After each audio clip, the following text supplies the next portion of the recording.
down South Federal. So this is who? Grandma Dean? Yes. And she was going to make a left turn on about 15th Street, somewhere along in there. And there was a semi coming, and the semi was stopped to make a turn in front of her going west.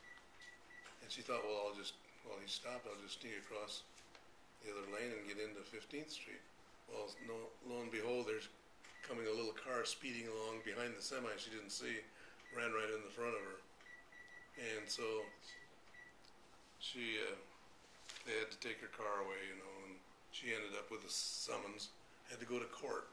I always said I never had to go to court with my boys, but I had to go to court with my mother when she was 90-something years old. And when we got into court, I didn't know the judge, but that didn't make any difference. I just said to Mom, no, I stood in the back and I said, you go on up, you have your conversation with the judge. So she did. She went up there and he said, so Mrs. Dean, you had a little accident. She said, yes. And he said, what have you learned from this?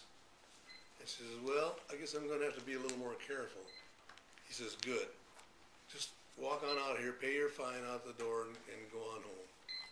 So she did. And as we're walking down the courthouse steps, I said to her, Mom, you realize that this could have really been a rather tragic accident had someone been killed or hurt in that accident. No response. About 2 seconds later, she said, I wonder when I'm going to get my car back.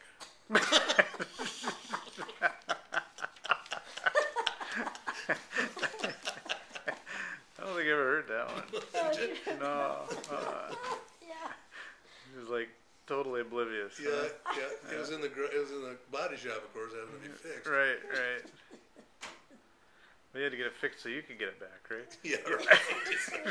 So, because I needed it. That's right. Bad. It wasn't long after that, I think, maybe, because people began to tell us that probably She wasn't shouldn't be driving too well. Yeah. But she drove, gosh, she must have been in her 90s, wasn't she? Oh, I think she was over that. Yeah, she was older than 90.